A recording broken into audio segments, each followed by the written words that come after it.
Yo, what's going on, everybody? It's Ivan Ty, the Joint Reliance, my tag team partner, CT, aka Chitty Bang. The energy's a little late today because the nigga's tired. AEW coming on, just helping nigga out, man. Listen, AEW, man, we wanted to do a show last night, right after the show, but there is no time because it's the following day already. By when the time the show ends, man, god damn. But I am happy to bring to you today the Underground Professional Wrestling Podcast, Reasonable Wrestling. Check us out here on YouTube if y'all listening on iCloud, iTunes. Everything's on the cloud, but everywhere you get your podcast, wherever podcasts are podcasted, check us out and check us on all the medias and social nets. We're RW Podcast One on Twitter, Reasonable Wrestling Podcast, everywhere else, TikTok, YouTube, Facebook, Instagram, all that good shit. But yeah, we're here to talk about the week that was in professional wrestling. And as we just mentioned, Full Gear just took place last night. It's one of the biggest shows of the year for AEW. And let's just start with a grand scheme arc look at it from my standpoint, and then you can tell your standpoint. From the grand scheme, I think the show delivered. For somebody who's been checked out with AEW, there were a couple of things I kind of really did dig and like about this show. One thing I got to give first and foremost applaud to is Nigel McGuinness, Excalibur, and Taz on commentary.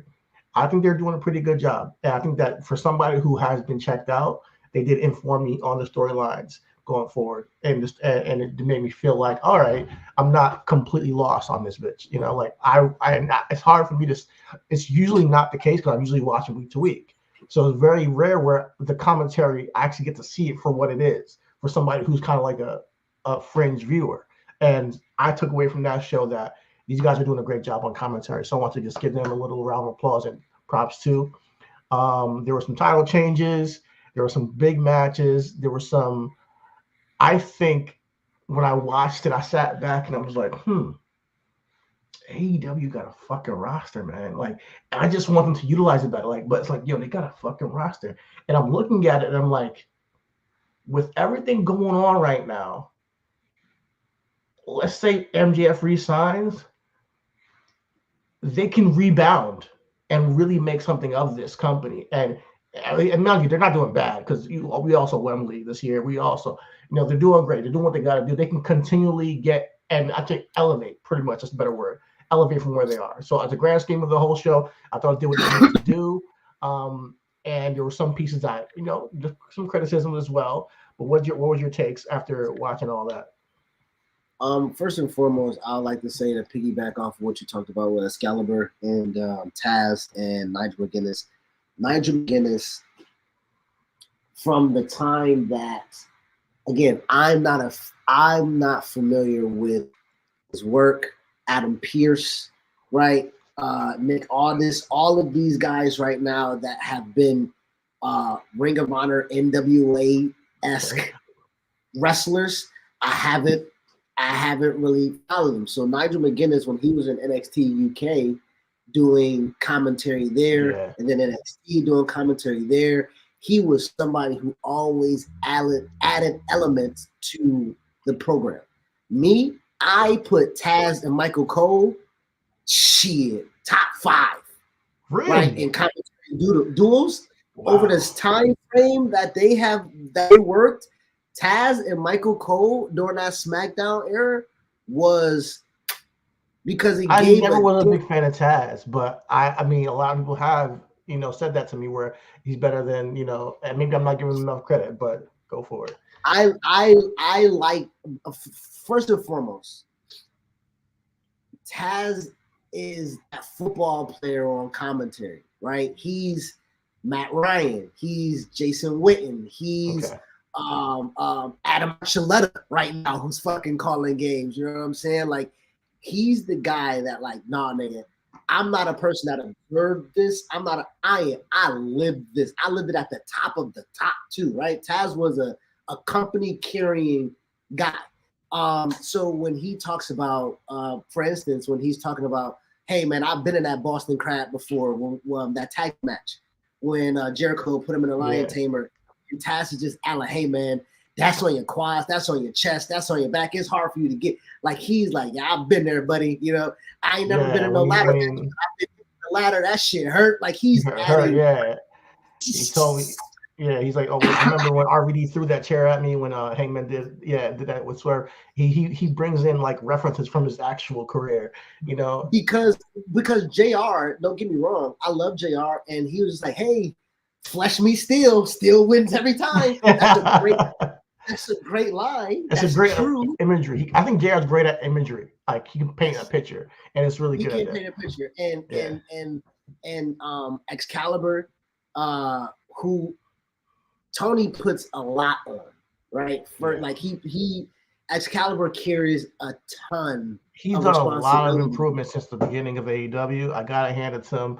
Like he now feels like he blends. I want commentary to not feel like it's taking over the match or noticeable where I'm like, okay, that guy sounds like he's off. He used to stick out from me. Now he kind of like helps me just understand the story and go forward. I think like, he stuck out because he was in between Tony and JR too at the time, right? Tony and JR are conventional color play-by-play guys, and Excalibur was filling in with color. If I'm being, and now he's now the Michael Cole, right? He's play-by-play.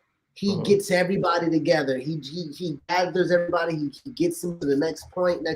So I'm not sure where he fits executive role in the company, but I do know that he has a lot of responsibility when he's on that mic and that mic is hot. So that was something that I wanted to bring up from last night. But as far as about the whole of the program, from 0 hour up until the main event, I thought AEW did a really good job. I did. The 0 hour, I like Eddie Kingston and Jay Lethal. Buddy Matthews and Claudio put on a banger. Okay. The tag team match, that was something that I was like, but if they're gonna keep this going, I guess, like, but you know, I was a little disappointed in that. But, and this is why I say I took it with a grain of salt, because when Adam Cole showed up, I thought we were gonna get some more storytelling with that. I thought we was gonna get more in-depth storytelling. I thought we was gonna get, hey, where's this devil guy that we've been talking about? Right? And I don't want to go to shitting on things, but I took that. Okay, I can wait till the end of the night to see it pay off. So I didn't. And I like that they set things up for the end of the night. I like the whole, like, you know, the angle of, but I do got to be real at the same time and say that it didn't make much sense to me. Because I'm like, Adam Cole's clearly injured and he has a boot on, like, you know. So I was like, okay, how are they going to pay this off? The entire time, I'm like, okay, how are they going to pay this off? It ended up being, you know, we'll get to that, but to me, we can go there and work. We can go there because I think the championship match. I think the championship match for me brought and it's crazy because MJF said in the scrum, it's my job to elevate what went on prior to me, but you didn't, you know. Yeah, and I think we can all agree with that. And I don't think it's a debate. But I don't think it's a bad thing either. I think that he knew the task was fucking steep. He said it's just hard for me to even get my fingertips on what we saw previously, you know. So I believe that what they did was cool. You know, I think Jay White's great. I think MJF is a great performer. I honestly do think that this whole angle, for me, until we get the devil reveal, and it really doesn't grab me emotionally, you know, because I'm not the guy who's like, and I think in a real way, MJF does connect with me. MJF connects with me as a real human being when he's on a media scrum, when he's talking about his battles with how he relates to people and having friendships and all that stuff. But all the backstage and like the vignettes with Adam Cole, and I think it's a little bit heavy. And I'm not like, all right, could we get it? You guys are best friends. Like, you know, I think it's a bit heavy. the whole him going in the ambulance, oh please, don't let them take the championship from me. Like, I get it, but I don't personally connect with that. I think that maybe other people might, especially if you're especially if you're a young viewer of AEW, you might be like, man, yeah, he's our scumbag. Like, yeah, I can see teenagers being like, yo, I love MJF. I can see that right now. And I personally don't like the character work they're doing, even though I know that he is a special talent as a character.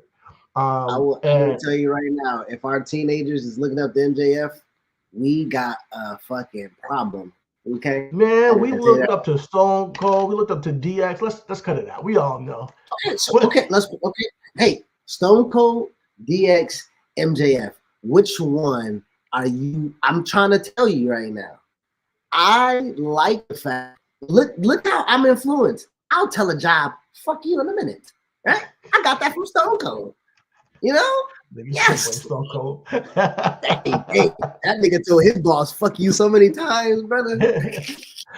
Man, but I feel you, man. Like, if you're a fan of wrestling, I just see MJF being your guy, like your number one guy. And I think that this angle with Adam Cole could be like one of those that you look up to and you're like, oh, I remember that. That was really entertaining for me. For me, at 35 years old, it's not really grabbing me.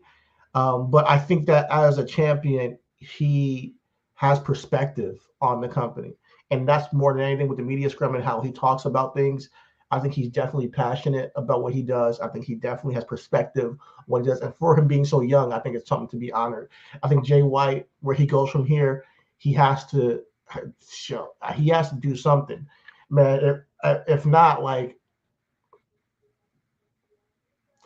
he needs a championship. Yeah, him and the Guns need championships, or that group needs to be a little bit elevated somehow. I'm not sure how you get there, but he's incredible talent as well. I think what he did as a heel was decent, but there's another gear to go to, I think, where he hasn't reached yet. And Adam Cole, his antics within the match, I don't think provided anything. And that's what I'm going to take from it, even though the match was all right. I get the story being told within a match. It was a different type of match than we saw previously. It was more about the story being told in the match.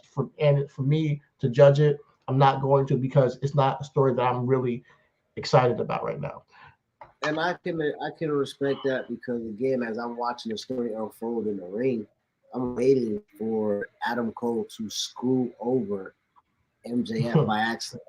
I'm looking forward to MJF coming out with the 365 and losing. Like, that is part of the story to me, because now Samoa Joe can be like, hey, man, like, it's mad different elements you can go if he actually drops the title. And True. For me, MJF being champion for a year straight, that shit has been the bleakest year for a minute, right? I think we talked about Adam Hangman Page. I think it was really good until the Adam Cole thing. Until the 4 pillars thing. Let's be real. Thank you.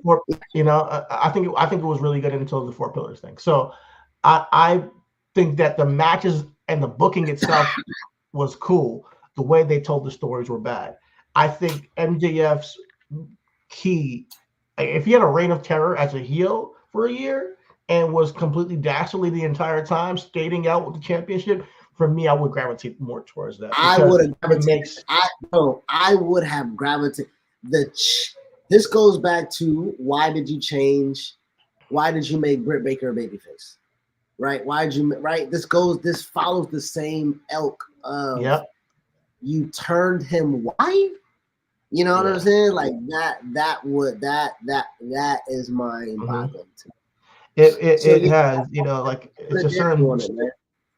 I mean, they see their company a certain way. The certain decisions they make doesn't make a lot of sense to me sometimes. But hey, we'll see how it develops over time and see how they grow. Shout out to them, because the main event was all right. But let's talk about the real main event, like our main event, man. When we came here last week and we looked at the card earlier in the week, I said there's only one match on here that stands out to me like perfectly billed. This fits the fucking bill of the card. And sure enough, that fucking delivered in spades. And that was Swerve Strickland versus Adam Hangman Page in a Texas death match. This right now is being lauded for a match of the year candidate, and rightfully so. Firstly, I want to give props to Hangman Page because this is his match. I don't think he's had a bad Texas Death match yet. Whether it be Lance Archer, whether it be Adam Cole, whether it be Jon Moxley, he goes in on these matches.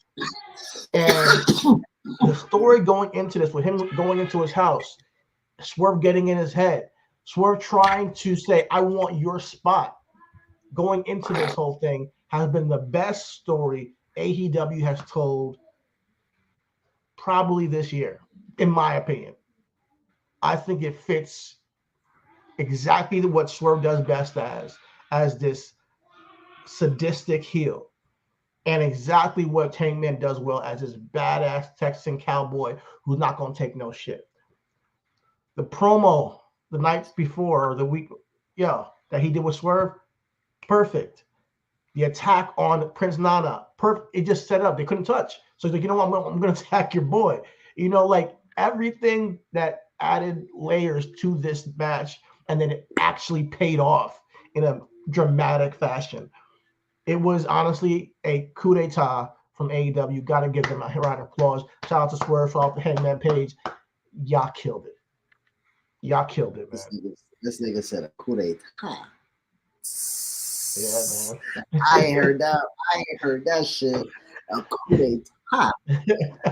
Nah, I want to say that was 30 minutes.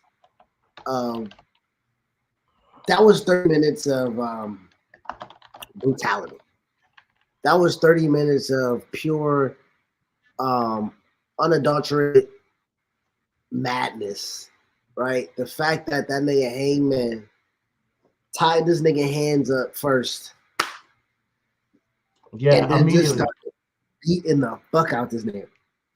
This nigga Hangman, right? This is my child's shit that's on the fucking fridge, right? And this nigga Swerve ripped it up, and this nigga Hangman said, "Bet," and brought the piece of child work and stapled that shit to this nigga. Yo, little details, bro. Swerve did after that, bro, to let the nigga know that, yo, you really think I'm human, don't you? You really think that I didn't do this deathmatch shit before you? Mm-hmm. And that's what a lot of people kind of wanted to see, right? Swerve never would have had the opportunity for this character in WWE. So for everybody saying that WWE dropped the bag and blah blah blah blah blah blah, shut the fuck up. Okay? I think he would have been successful in WWE, absolutely, but he wouldn't have been able to do this. And I think this is probably the biggest matches of Swerve's career thus far. This really is the Randy Orton versus Mick Foley moment where you're like, that guy is it. Where they take it up on another level, where you say that this person has that gear in them to go to that crazy place. But you know what's crazy though? When you say that though, Randy had to prove himself because Randy was still young, right? So Randy had to make a name for himself with Mick. To my point, what I was just saying, bro, Swerve been doing this for almost a smooth decade. Yeah, absolutely. He's been in CZW, all that shit.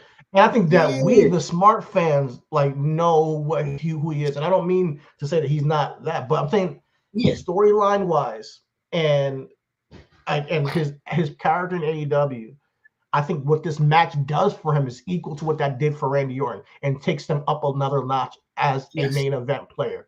That's what I'm trying to say. I'm not saying that he's never done it before. No. I get that. But I think which also too, like you said, to your point, the character change in Randy helped make that move. Yeah. Right? When we go back to that match of Mick Foley, Mick Foley just don't tell this nigga he got a hardcore match just cause that nigga Randy been fucking with this nigga. Yeah. Been fucking spitting in fucking Harley Race's face, all types of shit. Just real disrespectful ass nigga. Swerve went to Nick. What's the nigga name? Nick Wayne. Went to that nigga daddy. Went to that nigga daddy house and smashed his daddy picture over his head. Left him in a pool of blood. This nigga's like Swerve. Once he became mogul in the cinder block stump, this to Keith Lee, like Swerve has. They have done gradually things with Swerve that have perfectly set him up for this moment, and it's been honestly one of the best things AEW has ever done. Is the evolution of Swerve, Shane Strickland. I believe, like when I look at him, and I'm like, damn, I love the cinder block, man. And I see that it's like, you know, Sting had the bat, Cactus Jack had a barbed wire bat, Triple H had a sledgehammer, and Swerve Strange Strickland has the mogul, has the cinder block as like a like signature weapon, and I love it, you know, and it means something. You know, there's a lot of people who have tried it and didn't mean nothing, you know, like, but this means something, you know, and there's so many things I thought of during this match, like it's just so many levels of craziness. Hangman drinking his blood. Now that shit is nasty. That shit is nasty. But the imagery of a guy spitting blood into the air, like I'm gonna drink your blood because you came into my house and threatened me and my family, is nah. I can't. I don't even got words for it, bro. I don't hate a nigga that much. I can tell you that. I don't hate not a man's soul to do no shit like that, brother. Now, what's crazy about that is, yo, but y'all niggas nasty. That's just straight up that. Like, but like you drink, like it's different from when a nigga just doing something in the middle of the match and he gnawed nigga forehead to get out of the move and like, oh shit, it's blood on this nigga. No, it's the fact that this nigga grabbed his head and said, nigga, yanking blood out. And like, oh my god, that was nasty, bro. Dude, but what was also nasty? That chair shot. That nigga Swerve hit that nigga with a chair shot. The barbed wire wrapped around the nigga face and grabbed his hair and yanked it. Oh, the barbed wire got stuck in his head face. Like, this is a match that made you feel uncomfortable. And in this day and age, not very often do you feel uncomfortable watching wrestling. But I remember feeling that way back in the 90s. Back in the 90s, it would happen all the time. These Texas death matches, like when Hangman just had it with Moxley. They went in. He was like, yo, this shit is, you know. But also, that was personal, right? Moxley knocked this nigga out. Yeah, it was. Accidentally, but on purpose, and then called him pussy. Mm-hmm. Wow. He said, you ain't even man enough to handle this. He was like, I didn't even put my full force, and I knocked your little weak ass out. Please stay away from me. And that nigga Hangman said, the medicine's not working. The medicine's not working. I'm gonna fuck you up. And he hung that nigga. He hung Moxley. I never thought that I would see Moxley get hung. And Hangman overcame that demon. And he did. But coming full picture, you know, I never thought I would see the Hangman get hung. The Hangman got hung by Swerve. And granted, I would say that I didn't need the Brian Cage interference because it was so personal. But if you want to give him an out, hey, you gave him an out. Nobody lost in this situation. Nobody looks like weaker. Everybody was elevated. Everybody, including Brian Cage, honestly, was elevated in this match. Prince Nana elevated, took that pile driver through the table, into the Deadeye through the table, excuse me. Yo, the tombstone that he did on the fucking chair, like there were so many moments where I'm like, God damn, they're going in. Like, they are on another level right now. So yeah, match of the year candidate, absolutely, man. It was crazy. I would like to add that Swerve, he's always kind of been on the cusp, right, of quote unquote superstardom.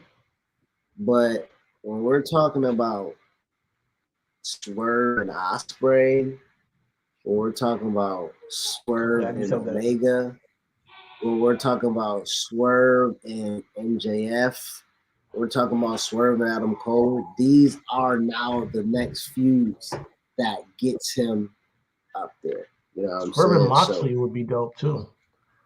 Here's speaking of the guy you mentioned first, Ospreay. We've been talking about him on the pod for the past couple of weeks, and where he's gonna go and how we want him, and the rest face Seth Rollins and all that stuff. They announced the big signing. AEW has signed Will Ospreay. Shout out to AEW. I gotta say, shout out to AEW. It's a very, very smart move. And what they're doing is already setting the stage for next year's Wembley with Will Ospreay. Mm-hmm. And I feel like with Will Ospreay, he has to be either coming in or leaving as champion, AEW World Champion. And his feud right after that, or even before that, should be Swerve. I think this show, I'm looking at it like, all right, going for the next, 52 weeks, where do you want to take these guys? Because right now, Swerve has cemented himself as a top heel in AEW. The bar none. Probably the top heel in AEW is Swerve right now. Number one. He might be able to be up for the championship right now. So if Swerve can be champion going into Wembley against a babyface Ospreay, man, that's a huge match. I'm gonna keep it funky. Swerve's not gonna be a world champion. That's okay. Orange Cassidy said he's ducking the smoke with Swerve. He don't want to do that. I think Swerve should go find him. I think Swerve as international champion will be a great stepping stone. I don't like that. I'm gonna say, I hear you, but that match he just had with a former AEW World Champion, there's not that many. He's defeated him twice now. Okay. He is in line for a World Heavyweight Championship opportunity, and when though? You talking about Wembley? That ain't till when? Swerve should beat MJF is what I'm trying to say. Swerve is the man to beat MJF. What? Why you not bring your head down? Like he's the biggest heel in the company. MJF is supposed to be your babyface champion. Where do you go with this? He has the steam. He has momentum. Full Gear, AEW. What was it called? The one in February. What's the fucking show? Not Full Gear. WrestleDream, WrestleCon. The one that this thing is going to be retiring at, and the first match Revolution. There you go. Revolution. Swerve MJF. Build to that. I want to see it. How do you want to say build to that? And Samoa Joe is there. Adam Cole is there. We got months. We got months in between hit now and then. We got a couple months. You guys can do a little special show in between on Saturday or whatever you go do on Collision. Get Swerve to Revolution. You're not coherent right now, my nigga. Like I'm trying to follow you, but listen. Let's be honest, bro. Let's not even cap. Listen, is Adam Cole or Samoa Joe bigger and more important as far as a heel threat in the company than Swerve right now? We're talking about storyline to MJF and the champion, then yes. I mean, if we're just making things congruent, if we're talking about consistency, if you didn't like how MJF was building the angle with Jay White and he had a fucking championship match with Kenny Omega, then I don't see how the fuck you want the same thing to happen. We got World's End, right? December. It's a pay-per-view. Okay. So we got at least one of these guys to go after MJF then. If it's Samoa Joe, if it's Adam Cole, if it's both of them, you can get that shit out the way by February. I'm just saying we can do it. It's possible. But this is what I'm saying. In the meantime, this is my point though. In the meantime, what does Swerve do, my man? Like what does Swerve do? And that's what I'm saying is in the meantime, I think that you just said Swerve and Moxley would be nice. If Swerve took the title off of Orange Cassidy and then had a feud with Moxley and Moxley got his title back off of Swerve, I think that's a good filler. As long as Swerve's going to be in Revolution, I'm cool with it. That's fine. I'm just saying you got to keep this. After this match, you do not You keep him strong. That's what I'm trying to say. You keep him strong. I guess putting a title on him will keep him strong. I'm talking like, I don't want him facing Orange Cassidy, man. Like, why? I don't think it's why. Orange Cassidy's the best wrestler in the company. Oh my god.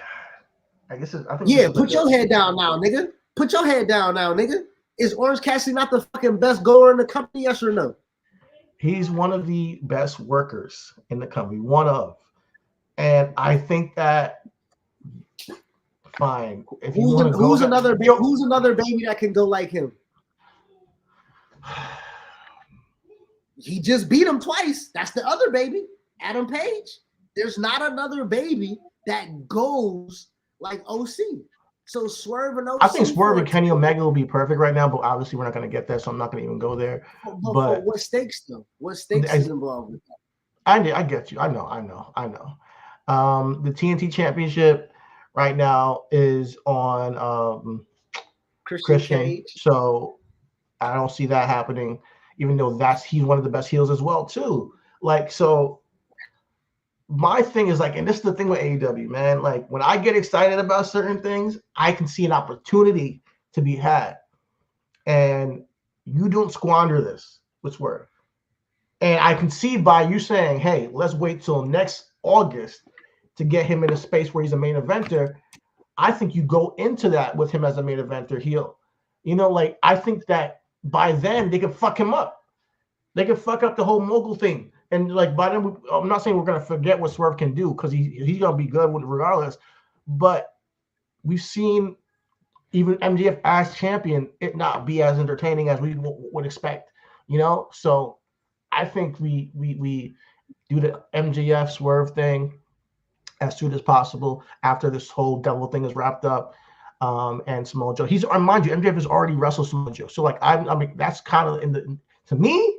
Like, I don't see why we gotta do that again, personally. But I get it; they're telling their story. Well, how did the match end? He choked him out. MJF choked out Samoa Joe. Yeah, obviously he cheated, but he did it. Okay. Thank you, Chidi. I mean, you don't fucking bury the lead, my nigga. With the obviously he cheated, motherfucker. And what are you talking about? But Samoa Joe was cool with it. Samoa Joe he didn't like bitch him out. He's like, all right, he shook his hand. He shook his hand after that. Listen, because Samoa Joe said, all right, motherfucker, you playing by those rules. Gotcha. I like that about you, baby. I'll see you again. That's how that happened. Because Samoa Joe wanted to see if that nigga was gonna take the next step. Clearly, he did. So Samoa Joe said, nigga, I got steps you ain't even seen yet. Okay. You think Samoa Joe can't choke this nigga out some tape too, my nigga? What you mean? Hey, man, I'm down to see it. Listen, the fact that we're even talking about the main event picture in this in this, way after this shows they're doing something right. And like I said, with Will Ospreay being added to the company, 30-year-old supreme talent, AEW has made very good moves as far as talent acquisition, to the point where their roster, man, it's serious, man. Like, they can go a lot of places with it.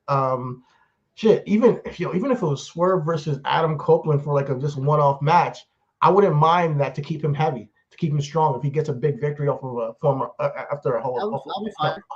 I would take Adam Copeland over Kenny Omega, because I think that can have a lot more depth to it, because Kenny already got Chris Cole and the Bucks and Don Callis, and I just want to get the fuck away from that shit. God damn. I think everybody wants Kenny Omega to be a singles wrestler, man. I'm tired of this shit. But he was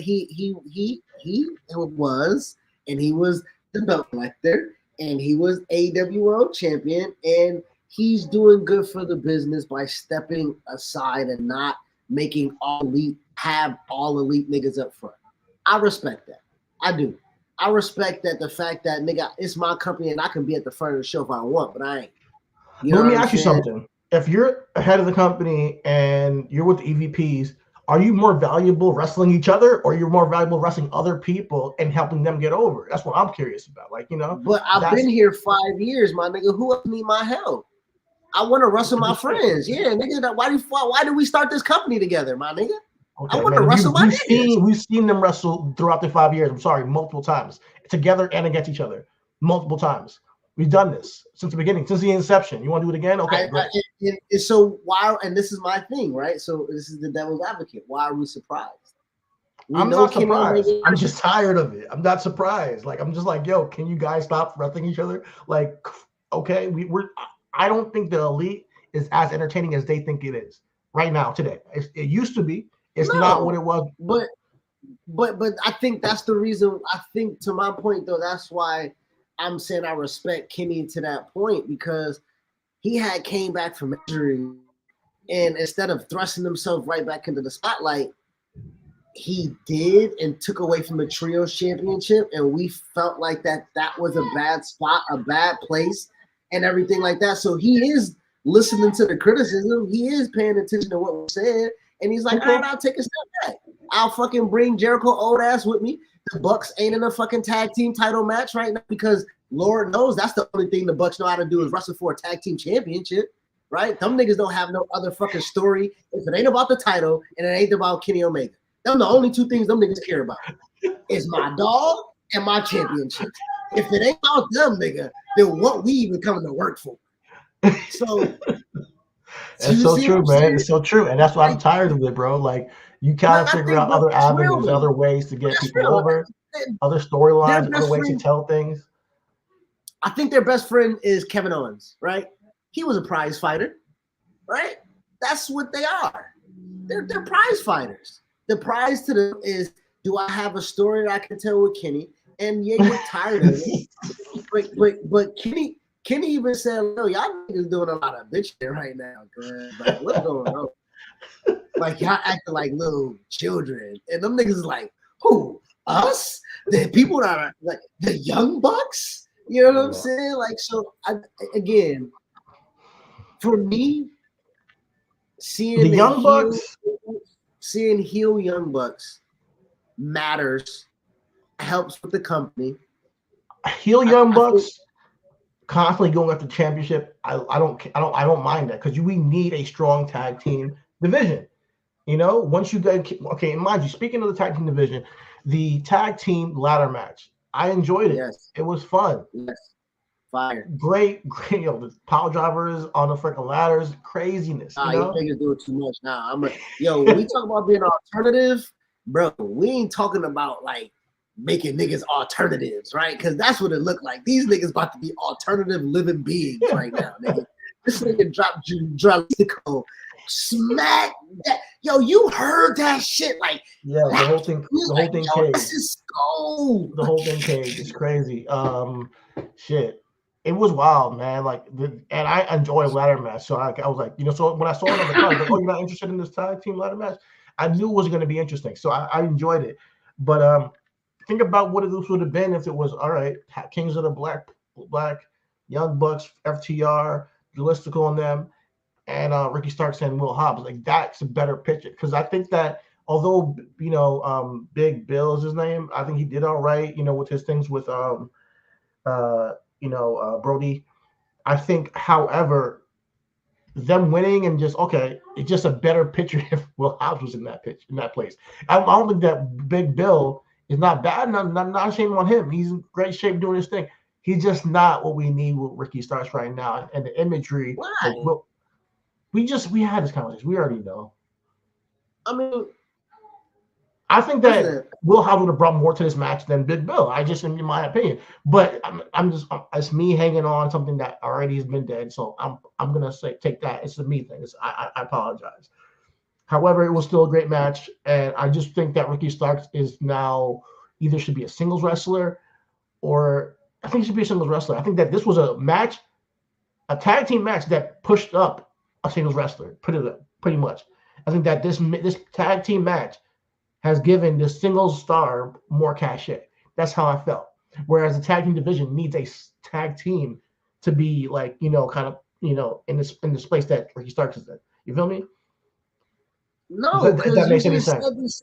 No, it don't, because you just said that Swerve had to keep up with his momentum, and they did the same thing with Ricky Starks. I'm not saying that they shouldn't have done it. I'm not saying that they shouldn't have done it. I'm saying that the tag team division as a whole does not get anything from him being champion right now.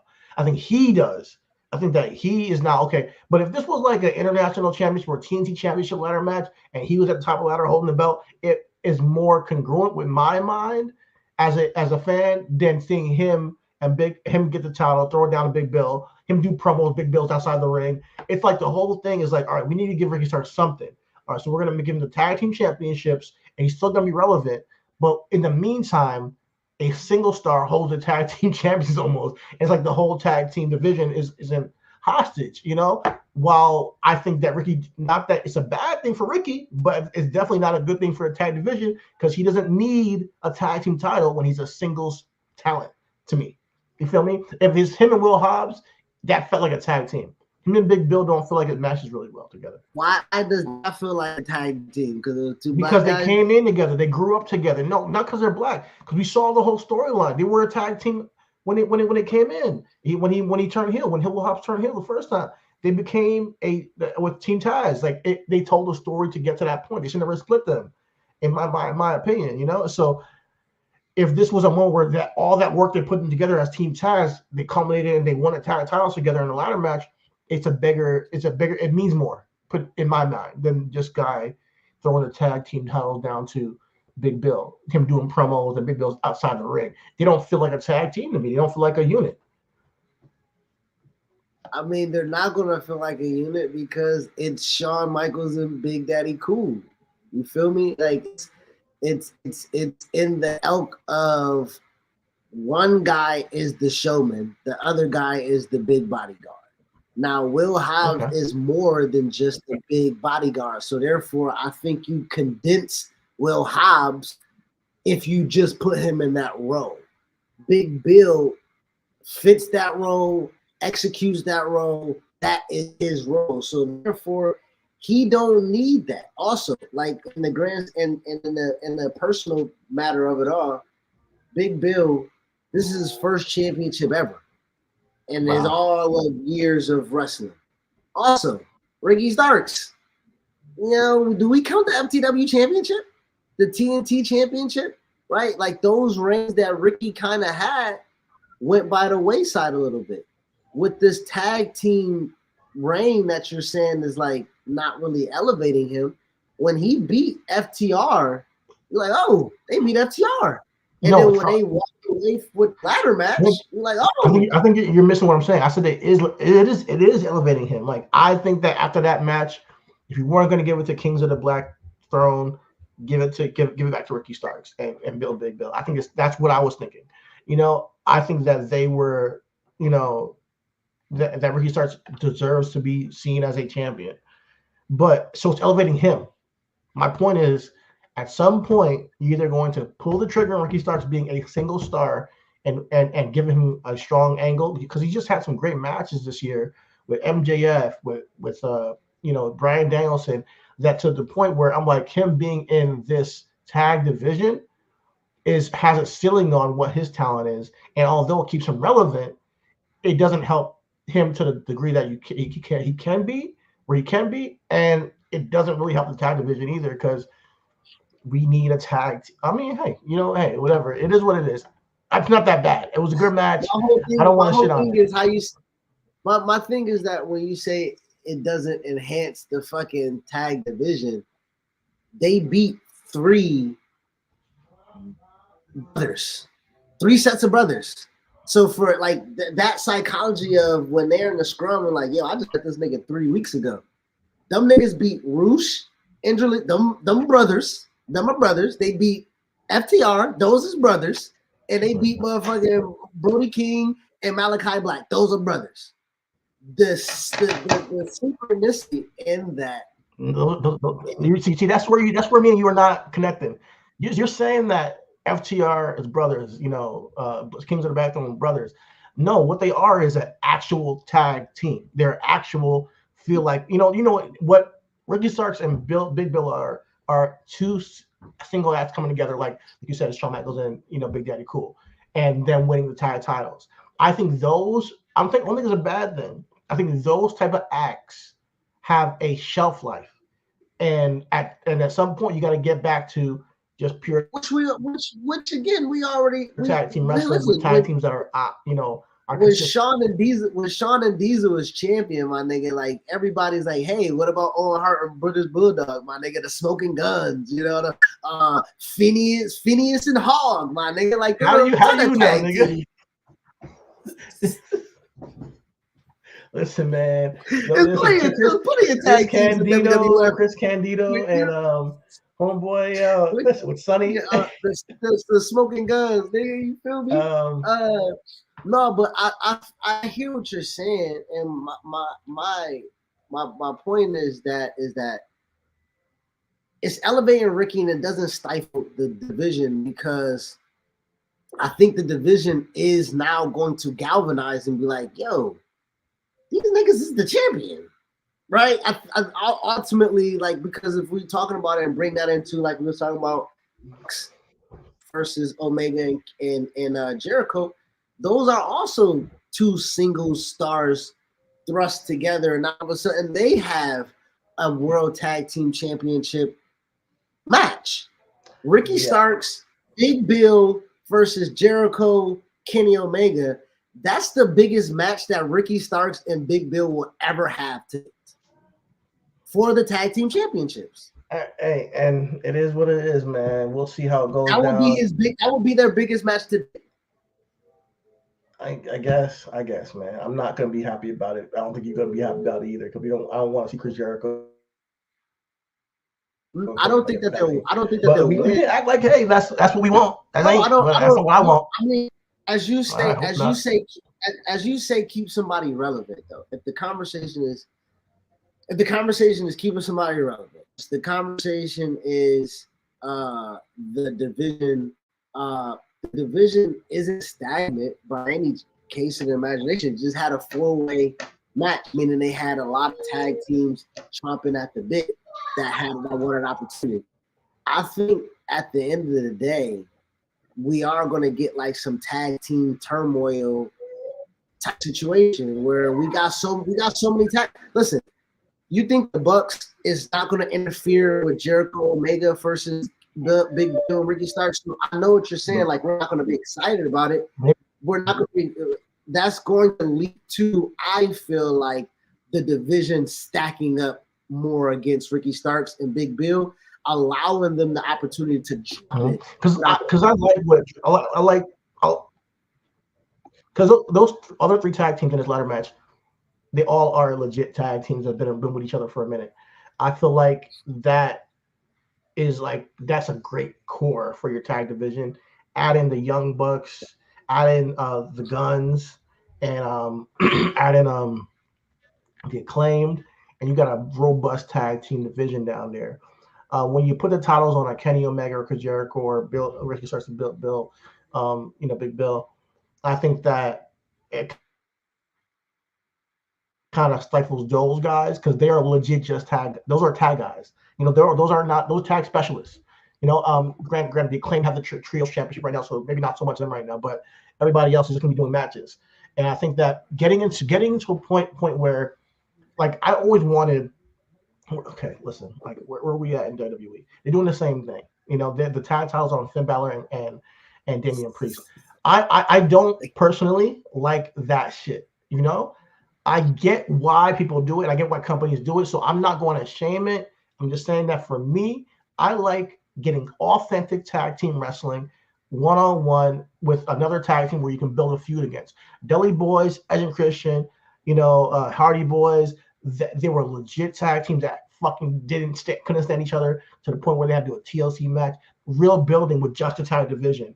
I really enjoy New Day, Usos, real building tag teams, feuds that are just pure tag team specialists that give them time on TV and get them over.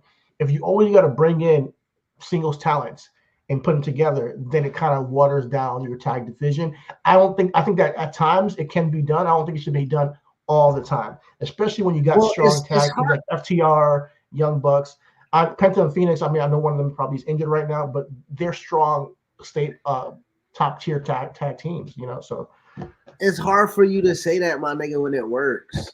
Right? No, it's not hard for me to say it at all. I'm just saying. I just said to you, is one of the best tag teams of all time.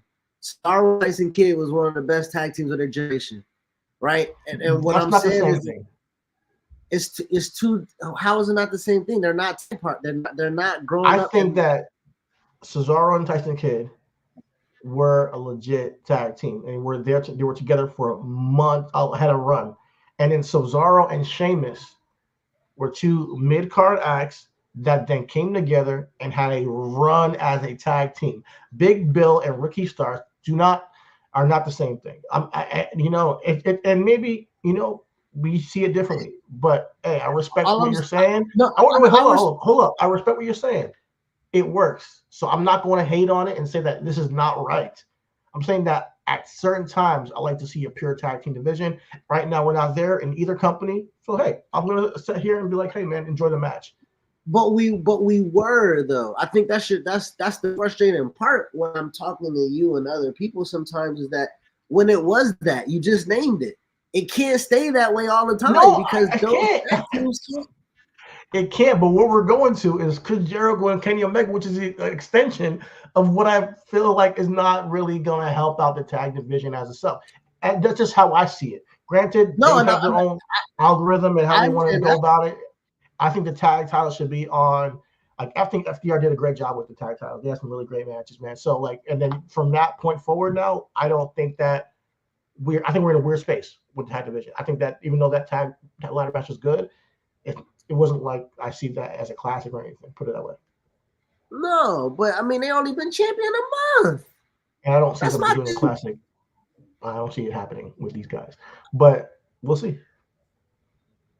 I mean, who fucking has everybody ain't Nas, my nigga. Everybody ain't fucking Jay-Z, nigga. Like everybody just don't have classics, my nigga. Man, you got some what do you mean? Listen, like at the end of the day, you may not always get classics. Ricky Starks and Will Hobbs ain't have no classics. Ricky Starks and Will Hobbs ain't had no fucking classics. They have more potential than Big Bill and Ricky Starks. I'll tell you that much. They didn't have no fucking classics. Listen, man, they didn't have no classics. Calm it down, man. I'm not saying they had classics. I think they should have stayed together. They probably would have. I think you set up you may not get a classic, but you set the ingredients, you set the stage for a potential classic. And I think right now we're not in a position where the tag division is going to have anything. How you just write off Big Bill and Ricky Starks not being able to have fucking classics or build chemistry? What I'm trying to say is that maybe I could be wrong. If they do it, I will come back here and I'll be like, yo, I was wrong. But all I'm saying is cheating. Yes. I'm just saying. All I'm saying is that when Cesaro and Tyson Kidd came out at first, we knew that they were two superior individual wrestlers. When they became a tag team, instantaneous, because they have infinite fucking knowledge and psychology or whatever the case may be, boom, that's instant chemistry. I understand that. But instant chemistry isn't always instant, right? Me and you, bro, we did not have instant chemistry. We was in front of each other, talking over each other. You know what I'm saying? I think that we grew, but there was at least a dynamic that, these guys can do this as a tag team. Like immediately. It was an instant. When you have a conversation with somebody and they're saying things about, and you guys go back and forth, yeah, do we get better as a tag team? Absolutely. But we had instant chemistry, bro. We came into the game, who guys were knowledgeable about wrestling, and we had a back and forth that was organic, that actually matters, and it's with substance. I don't see how where the organicness and substance is with Big Bill and Ricky Starks. Big Bill has already been in this situation where he's the fucking big guy and he has a little guy that talks a fucking lot. And that right there was more of a tag team than what we're seeing right now. He had more personality. It was more of a 50-50. It was not what we're seeing right now. I'm telling you right now. The nigga said. I'm telling you, when it came to the matches, they had more classics in NXT than what we're seeing Ricky Starks and Big Bill. Like they had great. We can go to the next topic because that's false. That's false. That's false. That's revisionist history right there for you to make your point. But like them niggas, you telling me Enzo and Kaz? Okay, maybe not classic, but they had more chemistry, bro. That's what I guess I'm talking about. Ricky Starks is a singles wrestler. Big Bill's a singles wrestler. That's how I see it. If you don't see it that way, I can't help you, bro. No, I see Big Bill as a fucking tag wrestler because I've never seen him as a fucking singles guy, only when he was fucking at TNA. Then That's the Ricky only Starks is time a I singles see. wrestler. We all know that. Let's move on. But you just said you wanted to see Ricky Starks with Will Hobbs as a tag team. So it's either you are completely missing the point. You are completely missing the point. Like I just laid out for you how they're positioning the angle. Ricky Starks is the focal point and being pushed.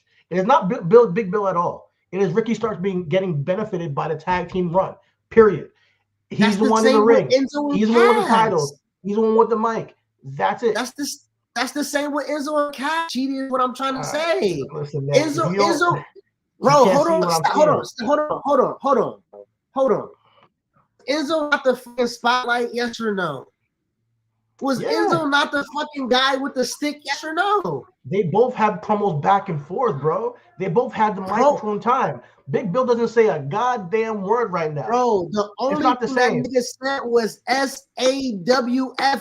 That was the only thing he said. Go back and watch the backstage segments. Go back and watch everything they did with Carmella. Go back and watch what they did in NXT. Go back when, Enzo got knocked out and Big Bill had to come in. And all that shit was drama because they had a real chemistry tag team wise.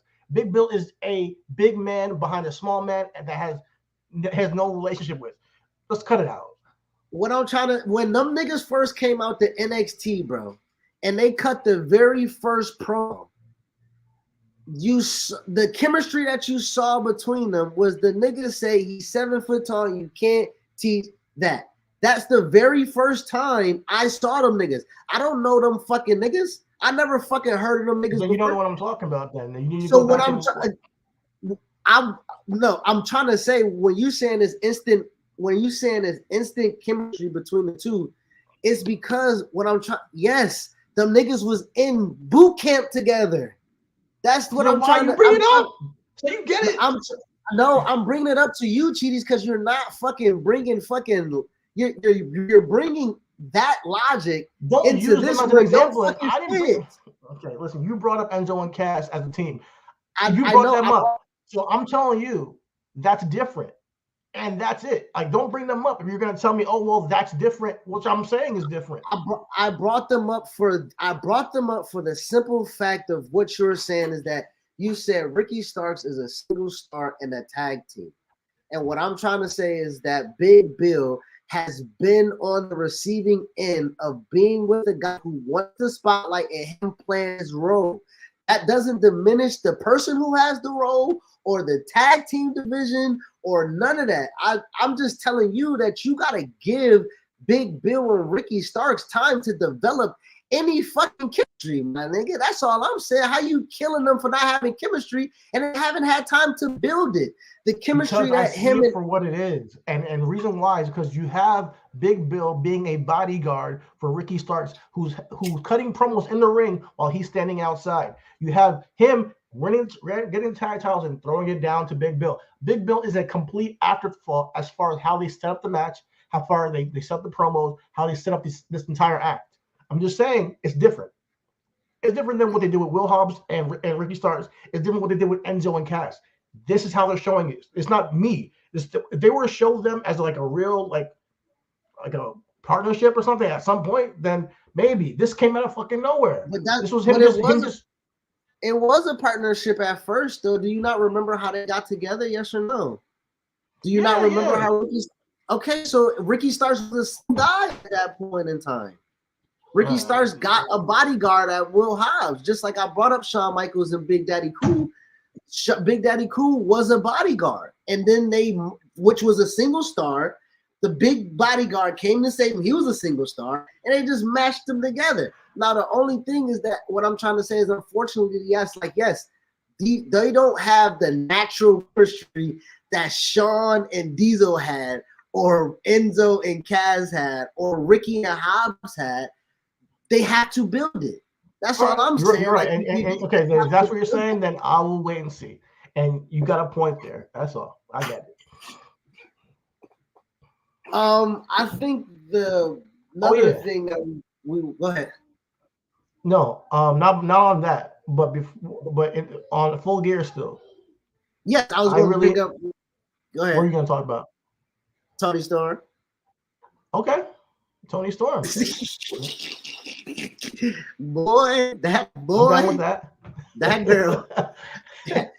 That's a jar of mayonnaise right there, boy. No, she's doing great, man. Like I said, this is the Tony Storm that we needed to see. Like this Tony Storm we're seeing right now is the best I've ever seen her. It was a short match, but the act of it all and what she's bringing as a character, the gimmick, I'm loving every moment of it. She's a heel playing a heel character who's over dramatic as an old school like 70s or 60s even like movie star. Like I really enjoy what she's doing, like this pinup shit, like it's and over dramatic, old school actress shit, and the whole we're timing my close up and then they zoom in on her. It's perfect, bro. So her beating her Hikaru Shida, like I said last week, it was inevitable. It had to be. This is what I'm talking about with AEW, capitalizing on a moment when you see something's hot. This is it. All right, put Tyler on Tony. She's the best thing in the women's division right now. Let's go. That's what I'm talking about. Pull the trigger, go for it. And we got to see her now elevate other people along with this character work she's doing. Well, I think also too, with my point to you, I think hopefully we might not get to a long argument this one, but maybe. I always told you that the Tony Storm that you said we always should have got, it came with the fact that she lost what she now got back. I don't think that she would have had any ability or cachet to come in timeless Tony Storm without having the character development that came along with it, right? The outcast. You got a point. So, you know what I'm saying? So when she lost that championship and then she went all distraught and distressed and, oh, these bitches, get these loser bitches away from me. We ain't seen her with Saraya and Ruby yet. Nigga, get y'all whole asses away from me. Cause y'all she never needed them, honestly. None of those girls needed each other. Let's be real, in my opinion. I think the Outcast was a complete waste of time, in my opinion. But this is what I'm talking about AEW. Seeing, all right, fine, we fucked up, which happens in any wrestling company, or we didn't have right chemistry with the right woman or right people, whatever. Now you see there's an opportunity, go with the hot hand. And not only with that, the TBS championship. They had a really fucking good match, yo. Sky Blue, Julia Hart, and Chris Statlander. I really enjoyed that match thoroughly. And shout out to Excalibur and Nigel McGuinness and Taz again. They explained the story for me, so I understand why Sky Blue was turning like kind of dark. I didn't watch the show, so I was like, why would Sky Blue like go all dark if they're already got Julia Hart doing the same thing? But then they're like, oh, she sprayed the mist in her face and it caused her to like turn. I mean, oh, okay, I see. There's a reason why she's going that route right now. And then there was just chemistry with these women. They actually can wrestle, bro, all of them. And I think that going with the hot hand. Sky Blue definitely increased her capital over these past couple of weeks. And Julia Hart as well, which is a new champion. And going with the hot hand, Julia Hart has been proving it over time that she has it. She has what it takes, and she's our third TBS champion ever. Is she the hot hand because she beat Red Velvet? Is she the hot hand because she beat Willow? You know what I'm saying? Willow was a hot hand. Willow was hot as a motherfucker. Willow was. I don't know where she's at right now, but I thought that she should have beaten. I said I thought she should have beat Toni Storm a while back, or was it Saraya? One of those two when they had the title. I thought that she should have been the next champion at like back in the summertime. But here we are. I feel like, hey, you got to go with what you got now. Julia Hart has been getting a new, I don't know, mojo. It feels like, and she's caused an influence, a change in Sky Blue. If she can have that influence, then I believe that she is the hot hand. Although Sky Blue's been getting a lot of love as well. I like where we was at with the women. The women had a really good night between the three-way and then Toni Storm and Hikaru Shida. Now we have Toni Storm as another 3-time champion, And then we have, as you stated, Julia Hart is now the third ever TBS women's champion. So Yeah. shout out So I to those women out there. I so I think think the go ahead. no, I was just gonna say I think they did what they need to do for the women's division, and now I can be like, all right, so where are you guys going from here? And I can be a little bit more because you guys have honestly, I think that this year has been one of the poorest bookings in wrestling has been the AEW women's division, in my opinion. It's been really poor, in my Really? opinion. Yeah, I don't like it at all up until now. Damn. Sorry. Okay. So what do we go from here then? So I like think we're done with Full Gear. Honestly, unless there's anything you want to comment on. I do want to say oh, can I fucking get this stream? I do want to say that prior to um uh coming into this, Moxley and Orange Cassidy, um, I, I wasn't high up on it, but they told a really good story between the two. So I really do appreciate them two. And Moxley brings out something um, in Orange Cassidy that nobody else kind of does. Maybe Pac, maybe, but Moxley's just real nasty, like real nasty, and he fucking makes he. Oh shit, my man Dip, my man Mox is real nasty. You know what I'm saying? And he uh he made Orange Cassidy go after it harder than I thought that he was going to, but I understood. Wow, Jesus. I'm sorry, I was looking at the score and say that Detroit is losing to Chicago. Come on, man. Come on, man. Um, yeah, man, we can move forward and go and talk about the week that was or the rest of the stuff that happened in wrestling. Um, there wasn't really a lot going on, man.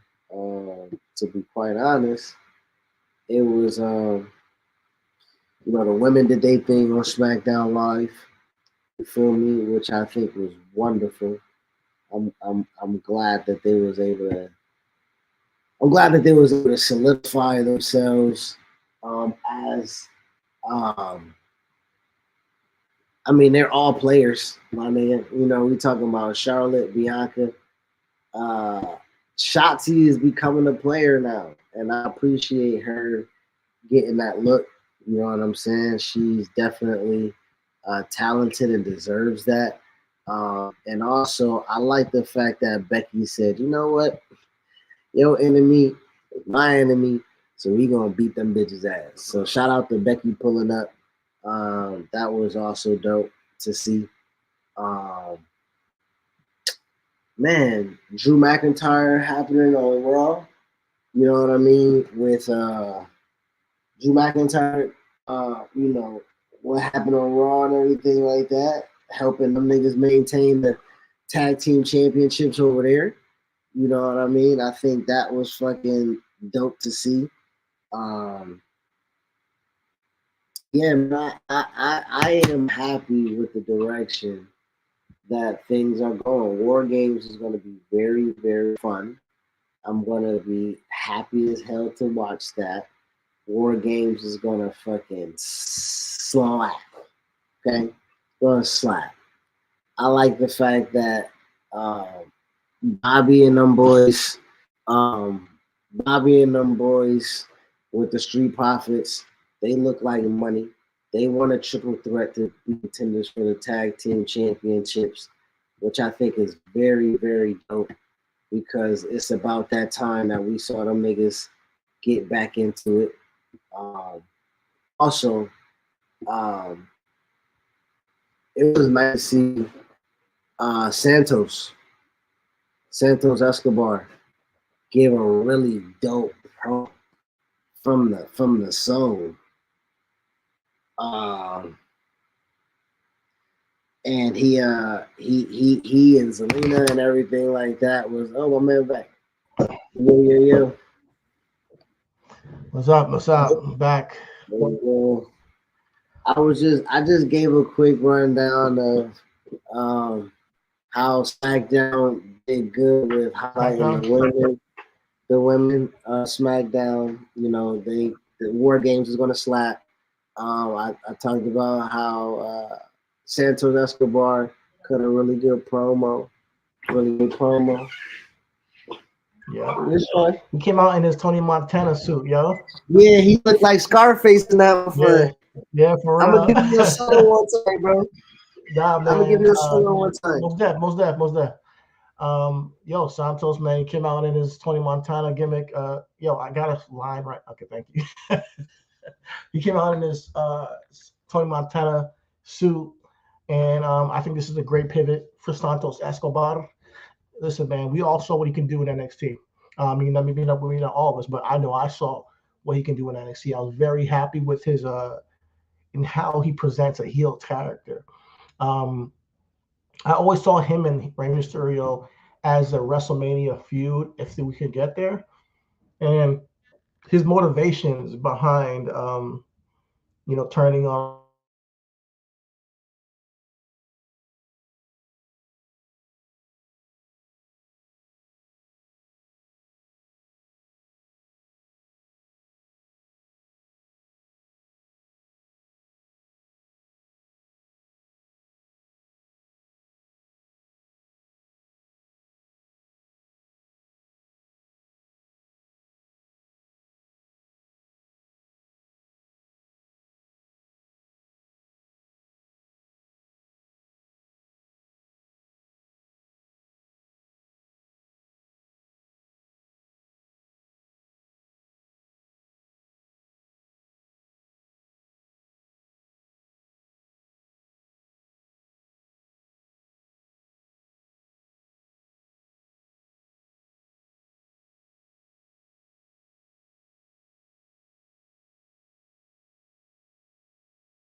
Hey man, my bad.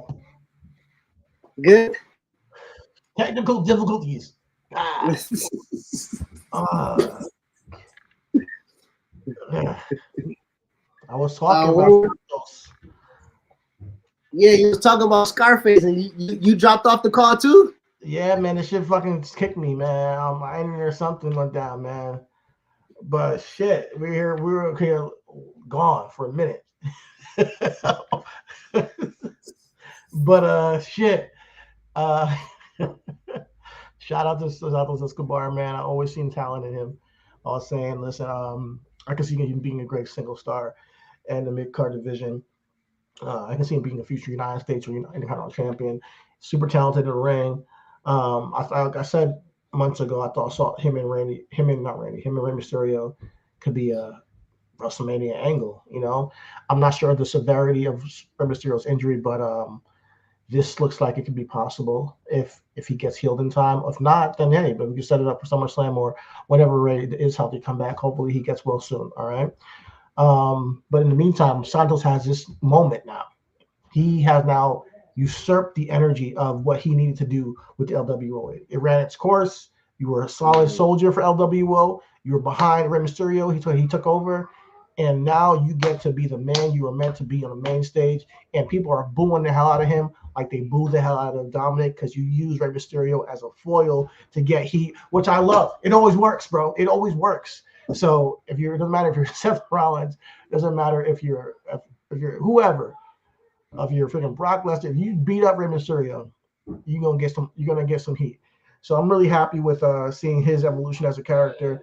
Him and Carlito have a legitimate feud now leading into Survivor Series. So I'm glad to see Carlito get some love, in his career and get a spot on the pay-per-view in 2023 against Santos. So I'm down to see it. Absolutely, brother. Absolutely. Well, the first thing we're gonna get is Santos versus Carlito. That's the first thing we're gonna get at Survivor Series. So that's right. Yeah, that's what I just said. Yeah, that's what I mean. That's what I'm saying. Like, once we get past that, yeah, we get that Santos and Carlito.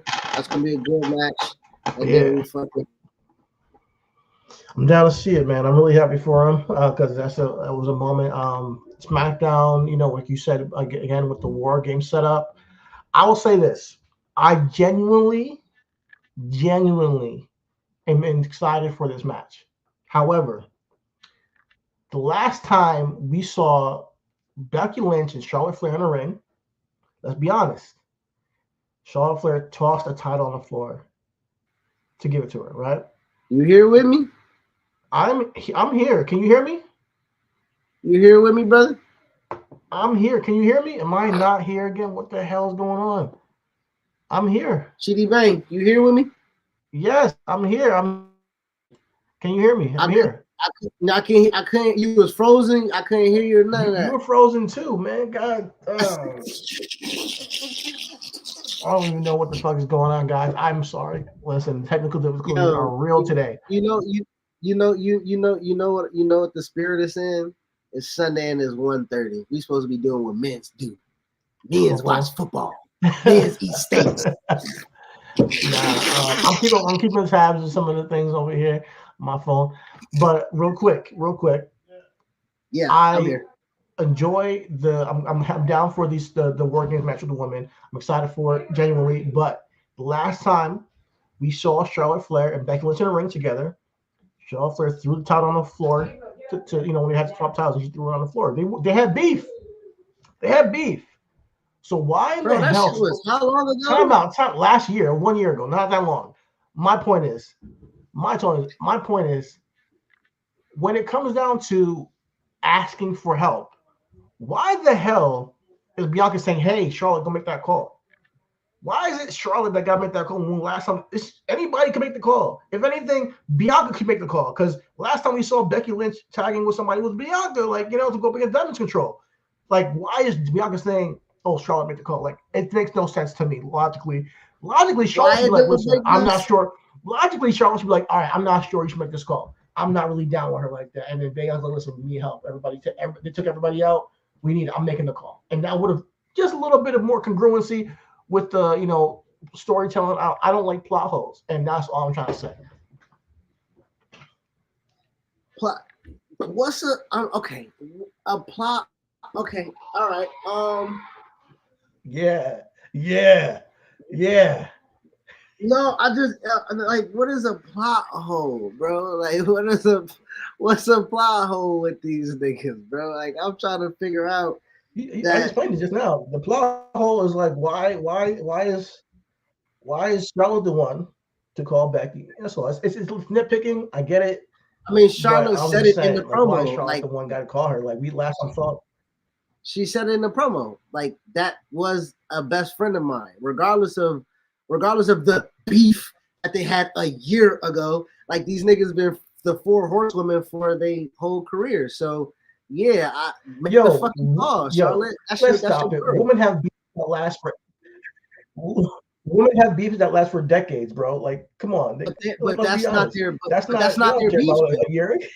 But that's not their beef though, Chidi. So we never saw them reconcile. My point is, we never. Those are 2 of the biggest women in the division. We never on screen saw them reconcile. Why would we just assume? Okay, they're cool now. You know, that's my thing. They'd be cool backstage. Reconcile what? Disrespect? Yes, they got reconcile. All right. But look, bro. But you're missing you're like, I don't know how you're being so smart. Not so smart. Oh my God! Don't you dare! They have a common enemy. Like they have a fucking common enemy. Becky has been beefing with Damage Control for the last since Charlotte threw the title at her. That's been her beef. Becky's beef has been with fucking Bayley and Damage Control the whole time. You want to explain it out? Fine. I'm gonna let you have this one.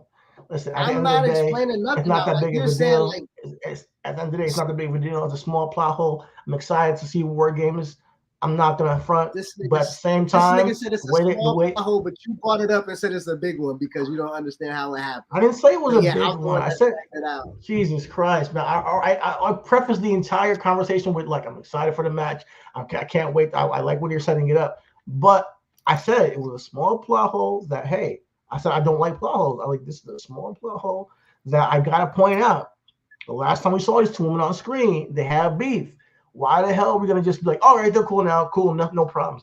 I want to see tension on the road to War Games, man. I want to see Becky and Charlotte go face to face, and then like, yo, listen, all right, then turn and say, all right, we're gonna face off against these niggas. If not, give me the tension in the match. Okay, relax. I just thought that Bianca could have been better. I'm just saying Bianca could have been the one to make the call because she was tagging with her like as recently as February. Why is it gotta be Charlotte? That's it. I don't think it's that crazy. All right, moving along. Charlotte makes the call because she's the queen, my nigga. The fucking queen of the whole division. What are you talking about? Okay, here we go. I'm not nussing this. I'm not honestly like real spill though. Like, if we're talking Bianca logic, right now, go ahead. Bianca right now just had the feud with Io Shirai, and she is the one who they jumped. She is the one who they cost the championship. She's the one who's like, listen, I know it's not conventional, Charlotte, but we need to call somebody who I know had my back against these ladies a couple months ago. That would have been made more sense to me than what they did. She's the one who's the queen of the division, who just had a title taken from her. Like, I believe that Bianca has more claim to that throne than Charlotte does right now as far as a top female talent on SmackDown. And if she were the one to make the call and say, listen, man, and then Charlotte be like, not so it's kind of apprehensive about it. Like, I don't want to see her again. I'm not really cool with her, or we haven't talked in ages. And then they settle it. Now you're right. We have a week. We can see what goes down on SmackDown. I'm just saying, I'm pointing out a little bit of difference I would have made because I think Bianca would have been better for that. That's all. Bianca ain't been on TV. Bianca just can't. What I'm trying to say is, Bianca had the title. She lost it in the 4-way. She was off TV for a while until she came back and had a title shot.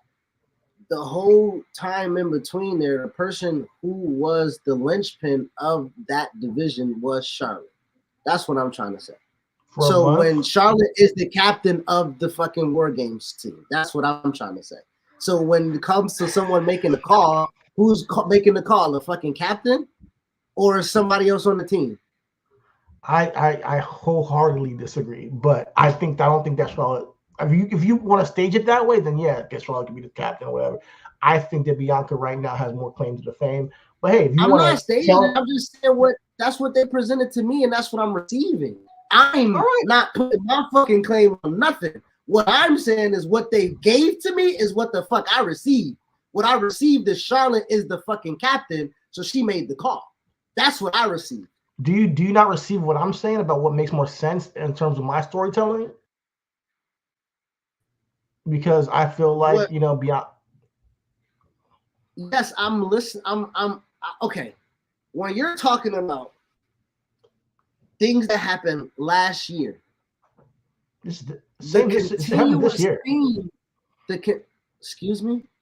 It happened this year that Bianca was on Raw. So even more, it makes more. I'm talking about Charlotte. I'm talking about Charlotte. Okay, my bad. Go ahead. When you're talking about things that happened in the course of that year, when they swapped titles and that was disrespect and everything like that, it was also with the fucking gist of, bro, I'm the fucking best. It wasn't like no disrespect or anything like that. It was clearly was disrespect. That's disrespect. Even you're saying you're the best, you're throwing the title on the ground. That's disrespect, and they took it as such. We all know you can't just say it's not disrespect. Even if you're the best, you don't got to throw it on the title on the floor. Like, I mean, that's a little bit of heat right there. And I'm thinking that. But that's making a little bit out of nothing that carried over for a whole year. Let's be real. Let's time out. We all heard the shit that it wasn't supposed to go down like that. We all know it wasn't just making something out of nothing. It was not supposed to go down like that. That title exchange. So I'm not just making this up. I understand. Just like Nia Jax wasn't supposed to fucking punch Charlotte in the face either when they had that match either. When bitches when they got egos just like men do, and that shit can go off the rail just like men do. But what I'm saying is, go ahead. And when those things happen, my thing is I'm not going to act like they don't because it doesn't fit my storyline. I'm going to use that. If you're going to be putting it in the match anyways, you're already putting Becky Lynch in this match, who's on Raw in a SmackDown War Games match. Cool. I think that what makes more sense with that transition is Bianca making that call because she's the person who has the better relationship with Becky more recently. And then Charlotte having to deal with that uncomfortability as a layer to the War Games match. I don't like Charlotte making the call, Becky saying, yeah, I'm there, and then immediately showing up the same night. I think it could have been stretched out a little bit where we have a little bit more intrigue with Charlotte being uncomfortable. Adds more depth to Charles' character and Becky's character simultaneously. And that's what I'm trying to say. But what I'm trying to tell you, though, what I'm getting to, them niggas ain't the fucking story, period. The story is Damage Control. Okay, is the story that Damian Priest is leader of Judgment Day, or is the story, hey, Sami Zayn, Cody, and Jay trying to defeat Judgment Day? At the same time, you can tell another story that, hey, Damian Priest is having some ruffles in the Judgment Day at the same time. It doesn't mean they can't do the two things at once. It's not. I didn't say that, and I'm not saying that, and I'm not. What I'm saying to you is that when you say it's something that's minor, but you bring it up because it's how you would have done it. All I'm saying is that the common threat of everything is fucking Damage Control. That's the common threat. The common thread and threat is Damage Control. Damage Control, whether on Raw or on SmackDown, because they were on both this past fucking calendar year, that's where Becky can get the call. That's where Becky can get the call. You're saying what I'm saying, but my thing is the only difference between me and you is the bridge, and that being Bianca on my side and Charlotte on your side. My bridge is Bianca is more, synchronistic, whatever you want to say, than it's being Charlotte based on history. And it's a small, tiny bit of not like you could ignore it. I would like for us to conclude with this, because it's not saying that what you would have done is better or what they did is better. Doesn't make sense at the end of the day, because when Charlotte recognized Becky as her best friend, that's what she said in a promo. So regardless of the tension on screen that you didn't see get rectified or whatever the fuck goes on, how do we know off screen or on screen that them fucking four bitches was best friends? Shit happens off screen. So all I'm saying is that when Charlotte did like she didn't do it the way that you wanted it to be done, or whatever the case may be. But she acknowledged the fact that, hey, we have that's my best friend still. You know what I'm saying? Me and you, I don't know if I've ever been. I don't know if I ever thrown a charger on the floor and say, "Huh, nigga, charger." Like I don't know if I've ever been fucking disrespectful. No, we're you men. feel me? No, listen. Let's put it this way. PCB established a foundation that they're friends, and all that stuff, and then obviously in NXT coming up and coming together since in the main roster call up, they were together, Becky and Charlotte. So there is a precedence for that. I'm not saying like, hey, like this is completely out of the blue, but right. I'm just saying that if you're going based off of history, it wasn't all sweet peaches and cream last year. So her just being, oh my God, it's my best friend. I'm in facing damage control. Let me call her up. And, we don't, I think it could have been a little bit more spice to it with the storyline. If you just said, hey, Bianca's like, listen, I'm calling her.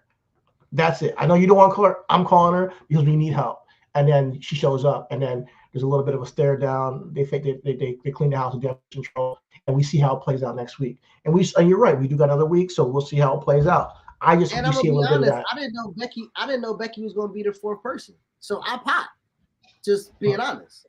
And to your point of the tension that Becky and Charlotte had, I don't think that is not there, right? I also think that when we're talking about Jay and Cody and Sammy and who else is going to be in it? Possibly Randy Orton, bro, them niggas is still looking at fucking Jey Uso like, can I trust you, you bitch ass nigga?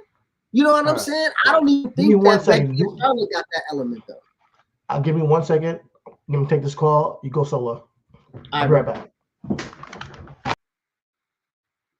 Well, so no, I don't want to harp and beat a dead horse, I guess, but I think we did. I, for one, I when it comes to quote unquote plot holes, I sort of don't. If it's big, yes, right. The things like this that add a little bit more spice. I hear what he's saying, but I think the spice right now again is damage control. Man. I think the spice is Bayley gonna make it through the end of the night. I think the spice for me is, honestly, the spice for me is the fact that when Charlotte makes the call or when it's insinuated that we have to go and find some outside help, the non-hesitation on we gonna call up Becky. That's because we know damage control, the war that is that we about to come in on, we gonna need that. So Charlotte ain't never on camera put herself to the side. But it looked like she did. You know what I'm saying? I am so upset right now because I started Jared Goff, and this nigga got me -3 points right now. Whoa. Bro. There's still time. Tua ain't doing shit right now either. Tua got me 14 points with a touchdown. Oh, where? Okay, something happened then. I missed it. This nigga got me -6 points. He threw 2 picks. Oh my god. Oh. Yo, we're in a fantasy football league together. And right now, Chris is down bad. Bro, didn't I ask niggas? I said, yo, what? And this nigga threw 2 picks? Yeah, man. Good luck, man. I can't say nothing about that. Singletary came through for me. That's what's up. Anyways, back Bro, to I didn't start fucking Micah Parsons. This nigga got 2 sacks already. What the fuck? Yo, Chris has the worst luck on who he starts. Yo, yo, man, is Dak doing good? Because I got him. I started him over Lamar this week on my other league. Really? Yeah. That took balls. Yeah, I know. Like, he's facing who Cowboys facing? They playing Arizona? Carolina right now. Carolina? Yeah, that's why I picked him. Carolina. Yeah, man. I'm hurt. Dog. I'm hurt. Yeah, man. All right. Anything else? Oh, yeah, go ahead. War games. Drew McIntyre is now with the Judgment Day. We're going to see how that plays out in the War Games. Chris teased it. He mentioned it. We talked about it last week. We thought it was some kind of fan theory, but it's actually true. Looks like that we're going to get Drew McIntyre added to the Judgment Day crew while we were waiting for the mystery partner for the Raw crew. And it looks like it might be trending towards the legend killer himself, Randy Orton, the modern day Hall of Famer. Honestly, he's been gone for over a year, and with his back injury, and I heard there was news that he may wrestle again. So I just hope that he's well, and if he is coming back, that we get to see a healthy Randy Orton, that he's okay, and that if he is in War Games, that he's safe in that match as well. I do. How you gonna be safe in War Games? I don't know. We'll see. I don't know. But like, if you're going, it's just your first match back. I mean, it's a big match. It's kind of dangerous to put yourself in that kind of fray. Exactly. That's what I'm saying. Like, how you gonna be safe coming doing that, bro? Yeah, and they're in Chicago, so it's gonna be a big crowd. A great crowd. There was great crowd last night in LA for Full Gear. But there's gonna be Chicago. It's gonna be another great crowd. So I know Randy Orton's gonna get a lot of love, and I know when you get that adrenaline rush, shit, anything is possible. So I just hope he's safe. And I don't know how he's gonna keep himself safe, but maybe he's not the one going through the table. Maybe somebody else is. Doesn't take the bump. Like, we'll see what happens. But all in all, I'm excited to see him back. If he is healthy enough to wrestle, then I do want to see him and Cody Rhodes down the line get into a feud, because I think that could be really interesting with their history. Man, I'm just happy to see how things are turning out for War Games. I think WWE has done things in a great way where everything kind of matters, in a way.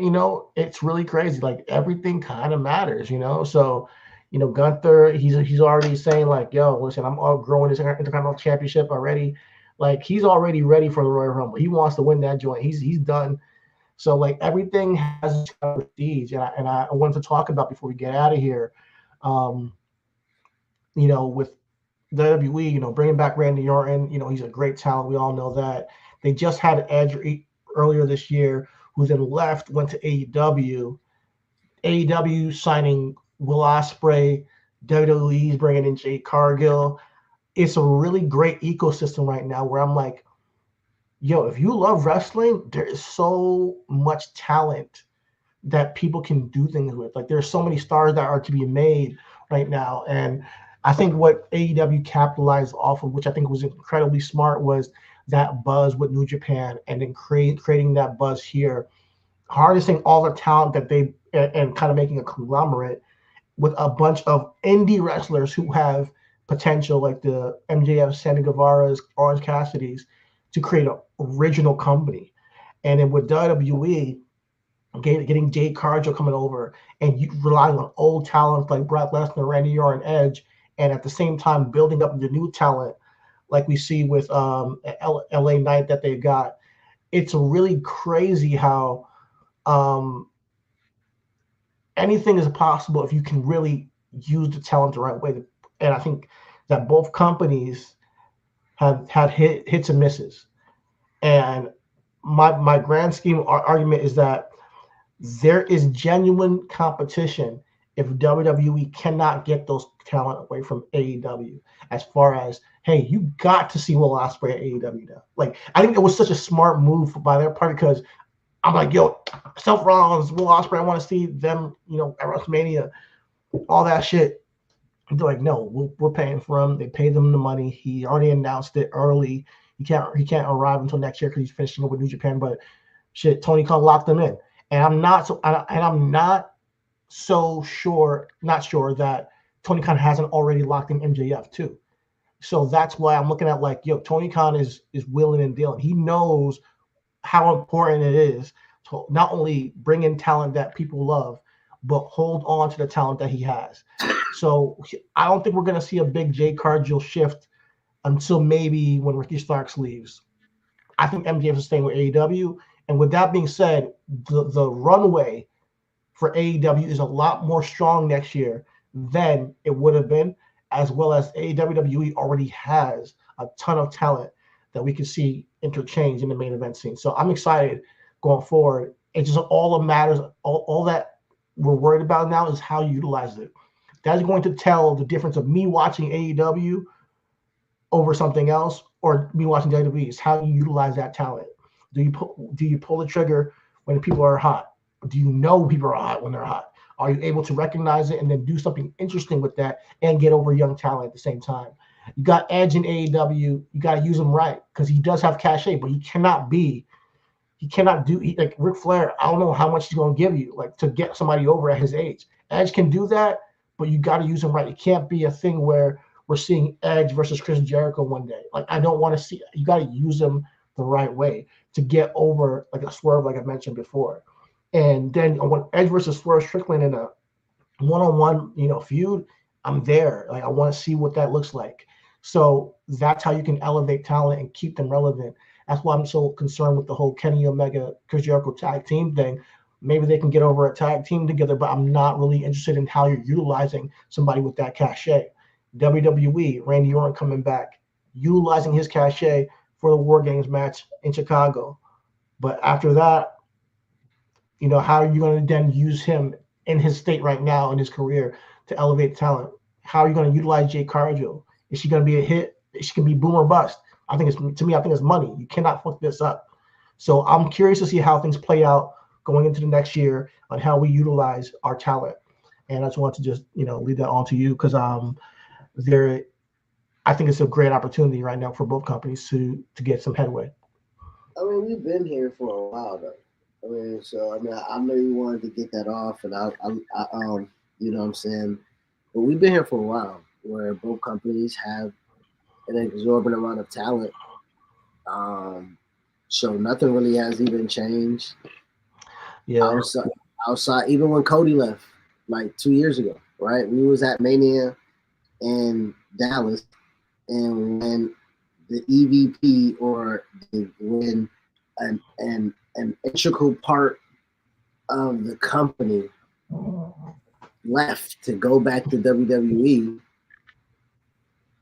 we was already there. You know what I'm saying? Like we was already there. And then when Adam Copeland left to come to WWE, it just evens the playing field. And for me, it goes back to both of what we're saying. What's left for me to do here? You know what I'm saying? Like, what's left for me to fucking do here? Edge said, I fought to come back. My next fuse, I fought tirelessly to come back, and I'm not coming back just to fucking pussyfoot around. WWE wanted to have him pussyfoot around. Yeah, wanted to have him on a temporary schedule. Hey, Jay said, I want to be in Marvel, motherfucker. Well, guess how you ain't gonna be in Marvel when motherfucking Warner Brothers own DC. Okay, so my point is that you gotta make your fucking decisions, dude. You know what I mean? Like, how she gonna flat out say I want to be in a Marvel movie and her parent company that's fucking overseeing her is motherfucking DC? Man, you gotta get the stepping, baby girl. You know what I'm saying? Go over there and get the store popping, get everything going. We'll build that cash over there.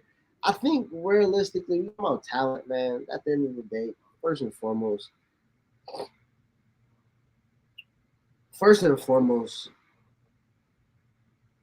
talent's going to talent, regardless. Clearly, AEW put a whole bunch of people that was on fucking independent scenes that had no fucking TV experience. We talk about Julia Hart. Julia Hart had 5 matches at the Nightmare Factory before she was a fucking cheerleader on TV. To watch and see the maturation of characters is what fucking matters. That's what matters. Just like with fucking NXT, where hey, I didn't know who the fuck El Generico was. I saw this motherfucking ginger Sami Zayn, who was a fucking babyface who couldn't beat Neville, who couldn't beat fucking Tyler Breeze, who couldn't beat Tyson Kidd. I saw that. And for some reason, you really gravitated to him. For some reason, it worked. You know, because you did. Well, I mean, it's not for some reason. It's again, like I said, nigga, how long he been Sami Zayn? He been the same damn Sami Zayn outside when he was fucking Shea Guevara. That nigga been the same baby face. I want to see this guy win Sami Zayn for a long time. And that goes back to my point. Talent is talent. You know what I'm saying? Talent is going to be. But to my point, and I hear you because we always speak for the talent, and we're like, yeah, it's going talent. Back to utilization, because I said the talent is going talent. Like you said, it's utilization, bro. And I know you said we've been here before, and we have. And I watched the last year of AEW and then miss out on many opportunities with the utilization. Now we're back here again. And I see you signed Will Ospreay. You got Adam Cole. He's injured. He'll be healthy next year, hopefully at some point. Bryan Danielson, this is last year. How are you going to make him send off in the proper way? You got Adam Copeland. Now, how are you going to utilize him? And then you got MJF on an expiring contract, who I think probably has a handshake deal with Tony already. How do you utilize this at the same time with this new swerves, like you said, and get him to this place where he needs to be, as a top heel, and everybody else on the roster? You still got Keith Lee doing whatever he's doing, losing to Samoa Joe after Samoa drops the TV championship. Those things like that cause concern for me. Whereas when I look at WWE right now, utilization with the talent, reason why they want to utilize Edge as a per appearance basis was because, and Brock Lesnar's already on that, because we can't have you here every fucking week when we have so much fucking talent, bro. We can't, and I think that's wise. They're figuring out how to utilize their talent, because we can't have Brock and Edge taking up a lot of time where we kind of grow a Jamie and Priest. We're trying to grow a LA Knight. We're trying to grow a Santos Escobar. So that's where they found a rhythm and a flow where, all right, we can't not use Brock, but we can use you at certain times. If you want to be here, Edge, great, we'll use you, but we got to use you at a certain time. Okay, you don't want to do that? You want to wrestle nonstop? All right, we'll let you go. That's where I think I want to see the evolution with AEW. With Daniel. That was the same. I mean, but that's why I'm sorry to cut you, but that's where I feel like we've been at for a while. Bryan Danielson was the same way when he wrestled Roman Reigns. Cesaro was the same way when he wrestled Roman Reigns. Where we knew that Bryan Danielson wanted to do more.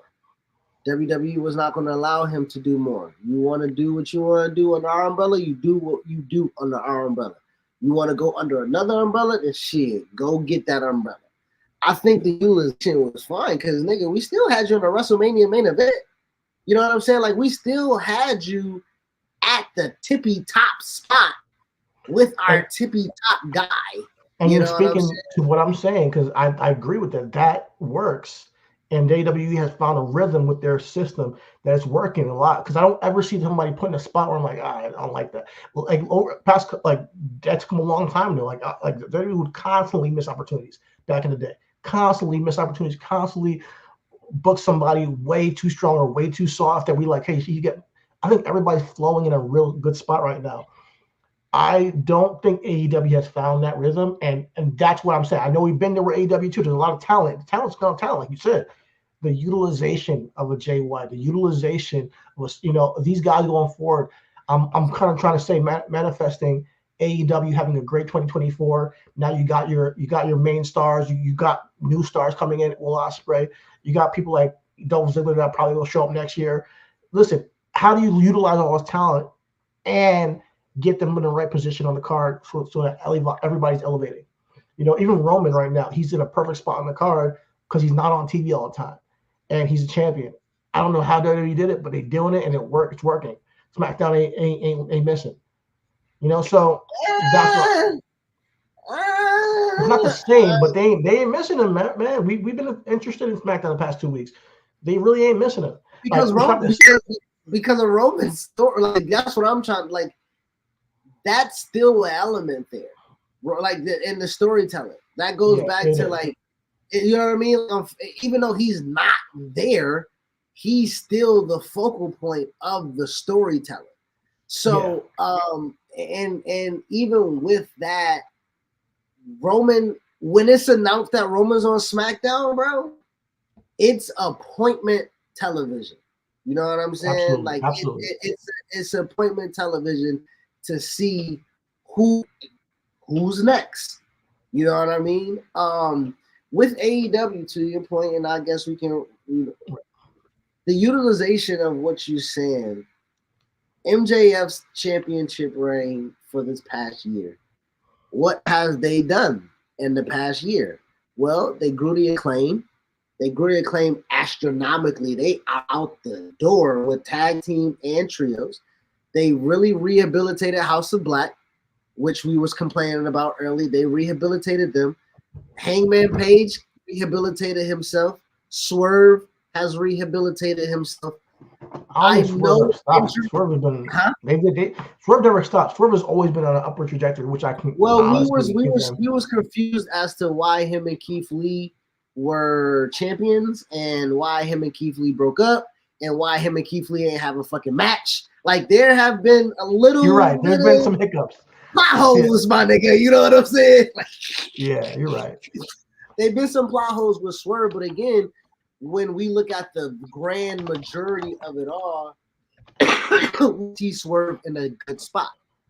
And that has been at the detriment of MJF not having the run that he had in 2022, that he's having in 2023, because 2023 is the year of Swerve. It is the year of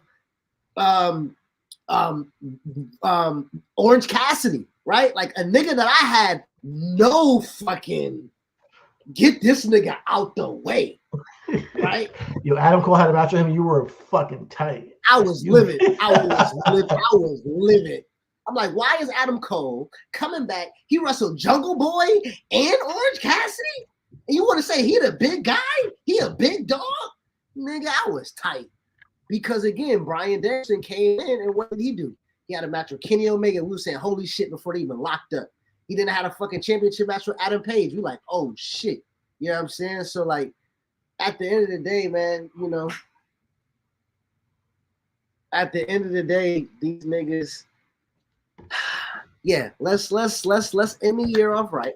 Let's end the year off right, man. Let's end the year off right, and then we'll see what we got going on for next year. Because I feel just off of my own opinion, personally, AEW this year, the excitement I had last year, I was completely opposite. Honestly, they let me down. Bro, I wasn't excited. I wasn't excited when they had that Bryan match. That nigga took the title off of Bryan Danielson in March. I was tight. I thought that MJF wasn't worthy at the time. And then he gave me 365 days of him being made. So we'll see how things turn out going forward and how they utilize their talent. But I expect more. Even though with all they've done with the Orange Cassidys, all they've done with the Swerve Stricklands, what they've done for the Acclaim, I want more utilization. The women's division needs to be tightened up, bro. And it seems like it's going there now. How you gonna set up the challengers for MJF, and how are you gonna also make ROH a great space for your talent that's growing as well? I don't think the best utilization is necessarily making another tournament for another championship and then putting all the titles on the line that Eddie Kingston has for that tournament. I don't know if that's the best utilization. So like sometimes when AEW utilizes their talent, I just think it's very awkward and odd.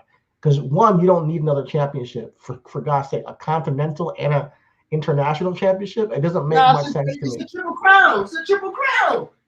Oh my God! You're gonna say, listen, I'm not gonna use some buzzword like Triple Crown and say like it's fine. and then Eddie Kingston says he's going to put both of his titles on the line in that tournament. I don't think it's great utilization, personally. That's just my opinion. But hey, I'm willing to see it out, and I think that's where it gets tough with AEW. You don't want these talents to go to WWE. Granted, using Jade Cargill is a huge loss to the company, but how are you going to utilize her? How are you going to utilize people that are so they don't leave and put them in the right direction? Eddie Kingston putting both titles on the line in the tournament for another championship at the end. It doesn't scream great utilization of Eddie Kingston to me. I'm going to watch it and I'll see what goes down. And I think what I do like about AEW, because as you said, the talent's going to talent. They're fucking passionate, yo.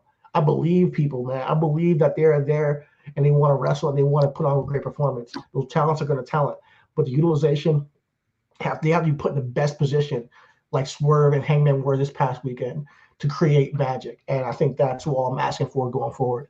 If they can figure that out, I'm not saying every single week, but more. They've done it. That's kind of like that's kind of what you're asking. Because no, I'm not. I'm dead ass. I'm not, bro. I swear to you, I'm not. But they can do better. That's all I'm trying to say. The women's division has not been good this year. I'm telling you, bro. How has better utilization? Okay. It has, if we got the end result of Toni Storm and Timeless Toni Storm being the champion, something that we clamor. Just because we have one thing we can take away from it at the end of the year does not mean that all year they've had a great women's division. And honestly, that's more the talenting than utilization. Put it that way. If Jamie Hayter's not fucking hurt, my nigga, she goes into Wembley and makes a bigger, like, I know you can whatever the fuck you want. Jamie Hayter was a great fucking women's champion. She had great matches. She had great fucking feuds. I don't give a fuck what you say. Nigga, it was better than anything that you could, better than any fucking thing that you can tell me happened that Rhea Ripley fucking did. So at the end of the day, it wasn't better than Rhea Ripley and Charlotte. Excuse me?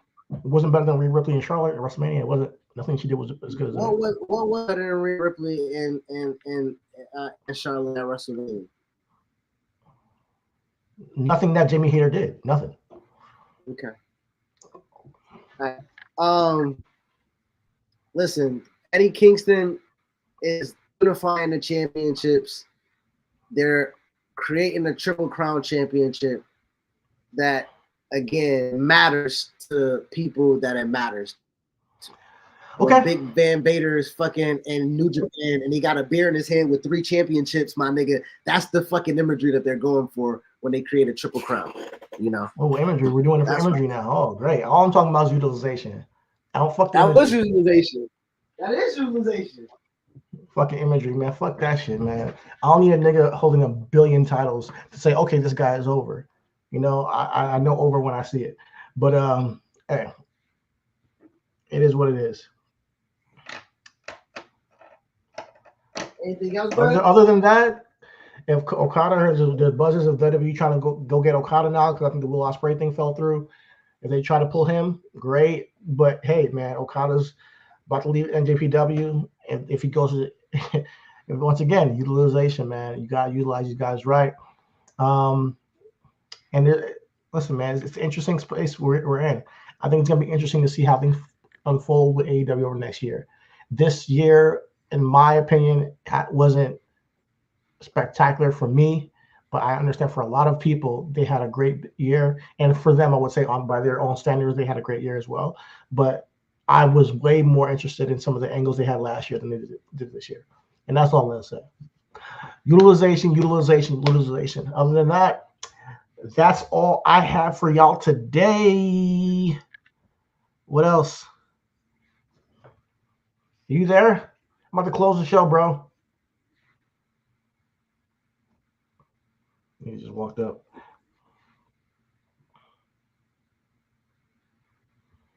Toni Storm, man. Timeless. Great.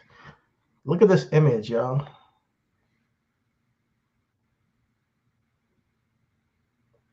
The black and white. I think when you bring up Okada, I can't see it. What's that?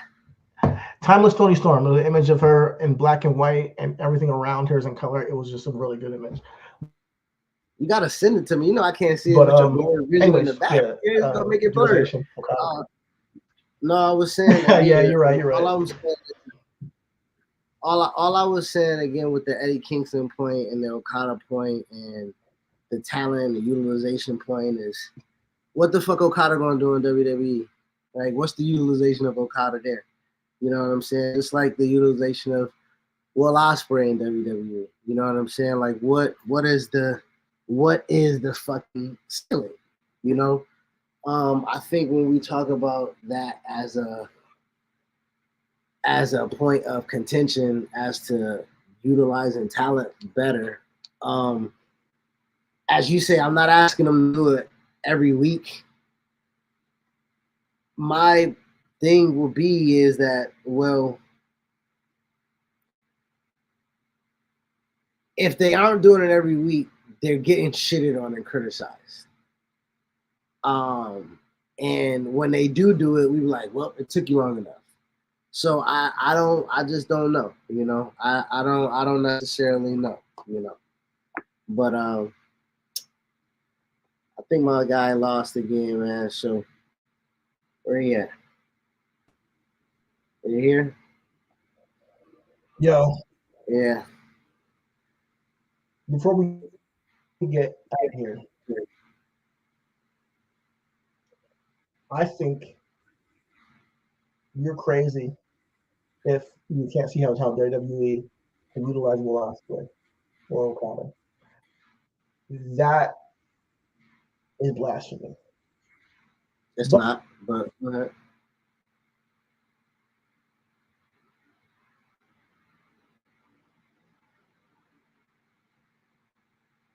Yeah, internet don't even want you to make this point, cause they like what he trying to say.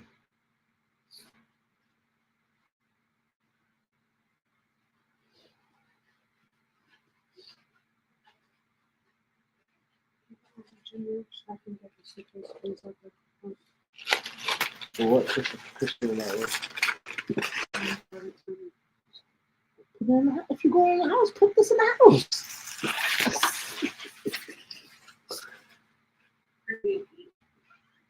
I hear you want to wake up.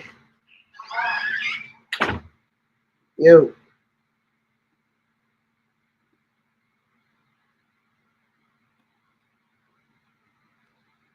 Where you at, bro? Where you at, bro? So we can come on.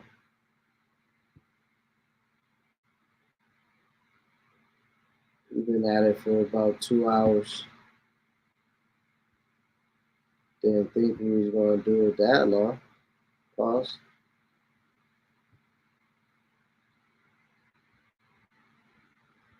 Where you at, Brody? Well, look.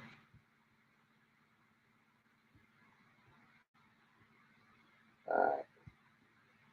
I think I'm gonna wrap us up. All is love. Everything is wrestling.